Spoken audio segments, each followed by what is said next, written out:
আসসালামু আলাইকুম, কেমন আছেন সবাই? Welcome to passing character. আমরা যারা ঈদে বাইক নিয়ে বাড়িতে যাই তারা সাধারণত বাইকটা সার্ভিস করে তারপর হাইওয়েতে উঠি, বাট এটা আদৌ ঠিক না। মিনিমাম ট্যুরের 3 থেকে 4 দিন আগে সার্ভিস করব। সার্ভিস করার পরে আপনি সিটিতে মিনিমাম এই 3-4 দিন আপনি রাইড করবেন। রাইড করার পরে যদি সার্ভিসের কোনো প্রবলেম থাকে সমাধান করে নিতে পারবেন। আমরা যে কাজটা করি, আমরা হয়তো বা মুভ করার একদিন আগে বা বাইকটা সার্ভিস করি, এই কাজটা কোনো সময় করবেন না। মিনিমাম 3 থেকে 4 দিন আগে, সেটা ঈদের ছুটি হোক বা ট্যুরে হোক, যে কোনো ক্ষেত্রে যখনই যাবেন তখনই বাইকটা 2-3 দিন আগে সার্ভিস করাবেন।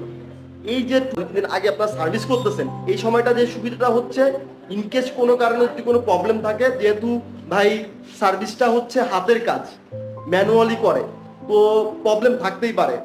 সো আপনি যদি এই 2-3 দিন আগে সার্ভিস করান, তো আপনি 2-3 দিন যখন আপনি রাইড করবেন তখন আপনি প্রবলেমগুলো ধরতে পারবেন এবং সহজে এটা সমাধান করতে পারবেন।